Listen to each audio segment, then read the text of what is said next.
Hello students, welcome to my channel. हम लोगों का चल रहा है पॉलिटिकल साइंस का चैप्टर नंबर 2 फेडरलिज्म।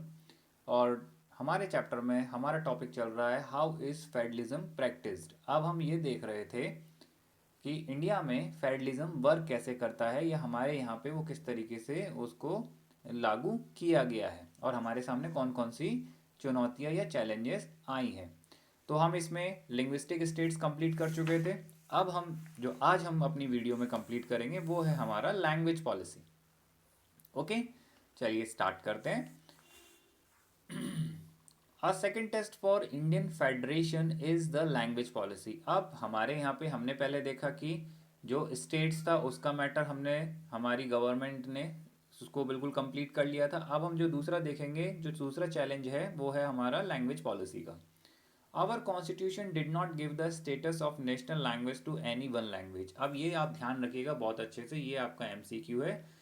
ये आपसे पूछ सकता है, सीबीएसई पूछ सकता है कि क्या हमारे देश की कोई नेशनल लैंग्वेज है, तो आपको याद होना चाहिए नो, हमारे यहाँ की कोई भी नेशनल लैंग्वेज नहीं है। Hindi was identify as the official language. आपको ध्यान रखना है हिंदी क्या है, हमारी ऑफिशियल लैंग्वेज है, नेशनल लैंग्वेज नहीं है, ऑफिशियल लैंग्वेज है। But Hindi is the mother tongue of only about 40% of Indians. लेकिन हमें इस बात को ध्यान रखना है, जो हिंदी है केवल हमारे यहाँ पे 40% लोग हिंदी बोलते हैं या उनकी मदर टंग है। Therefore there are many safe guards to protect other languages. अब हिंदी के अलावा इसका मतलब बहुत सारी लैंग्वेजेस है हमारे यहाँ पर, तो उनको बचाना भी ज़रूरी है। Beside Hindi, there are 21 other languages recognized as scheduled language by the Constitution. अभी आपको ध्यान रखना है हिंदी के अलावा 21 लैंग्वेजेस और हैं जिनको क्या बोला गया, आपको शेड्यूल्ड लैंग्वेज बोला गया है। किस में बोला गया है? कॉन्स्टिट्यूशन में बोला गया है। अब इन 21 लैंग्वेजेस का मतलब क्या है ये ध्यान रखिएगा थोड़ा सा।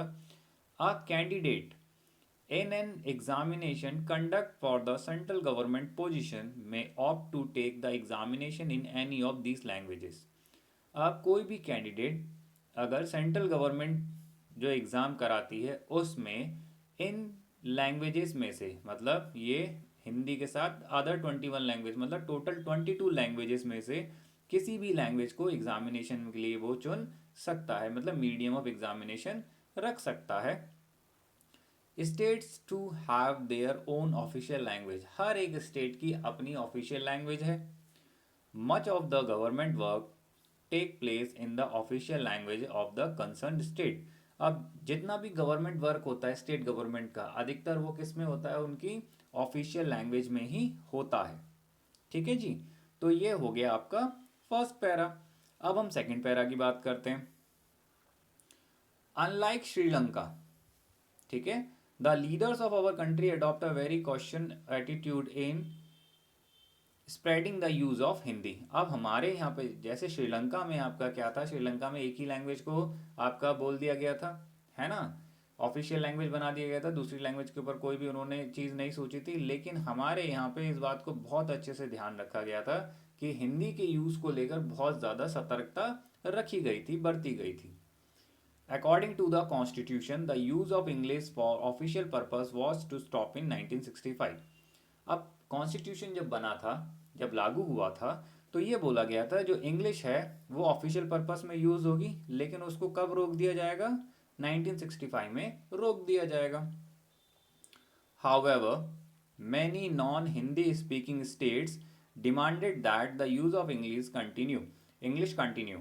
अब बहुत सारे जो हिंदी नॉन हिंदी स्पीकिंग वाले जो स्टेट्स थे उन लोगों ने डिमांड रखी कि भाई इंग्लिश को कंटिन्यू यूज़ में होना चाहिए, इसको रोकिए मत, इसे बंद मत करिए। In Tamil Nadu the movement took a violent form. अब बात हो रही थी जब इसके ऊपर पूरी कोई सहमति नहीं बन पा रही थी, तो तमिलनाडु में आपका क्या हुआ, मूवमेंट स्टार्ट हो गया। और मूवमेंट कैसा हो गया? वायलेंट हो गया, बहुत हिंसा हो गई। The central government respond by agreeing to continue the use of English along with Hindi for official purpose.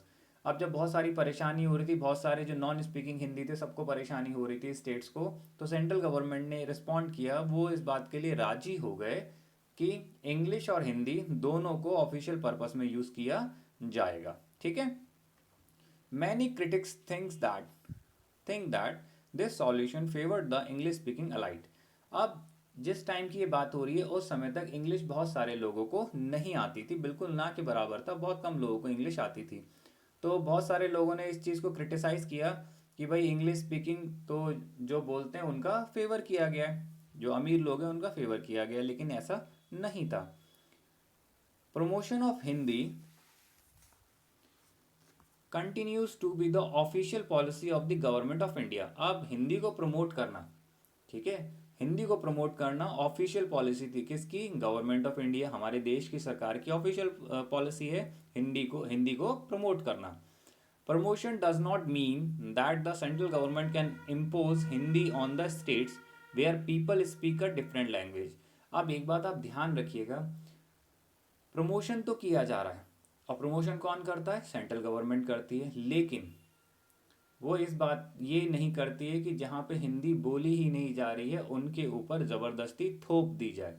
जो नॉन हिंदी हैं उनको ये भी बोला जाए कि नहीं आप हिंदी को ही अडॉप्ट करो, ऐसा नहीं है। प्रमोट किया जा रहा है लेकिन फोर्स नहीं किया जा रहा है। ठीक है जी। The flexibility shown by Indian politic leader help our country avoid the kind of situation that Sri Lanka find itself in. अब हमारे यहाँ की जो फ्लेक्सिबिलिटी थी, हमारे यहाँ के इंडियन लीडर्स की, पॉलिटिकल लीडर्स की जो समझदारी थी, फ्लेक्सिबिलिटी थी, इसकी वजह से आपका क्या हुआ? हमारा देश उस सिचुएशन में जाने से बच गया जिसमें कौन चला गया था? श्रीलंका चला गया था। अगर हम हिंदी को ही प्रमोट करते और हिंदी को ही फोर्सफुली लागू करते तो हमारी सिचुएशन भी कैसी होती जैसी श्रीलंका की हुई थी, लेकिन हमारे देश में ऐसा कुछ भी नहीं हुआ। ओके। तो आई होप आपको ये पूरा समझ में आ गया होगा। प्लीज़ वीडियो को लाइक करिए, शेयर कीजिए, ज़्यादा से ज़्यादा स्टूडेंट्स के साथ इसको शेयर कीजिए ताकि सबको बोर्ड एग्ज़ाम्स में हेल्प मिल सके, और प्लीज़ चैनल को सब्सक्राइब कीजिए। Thank you.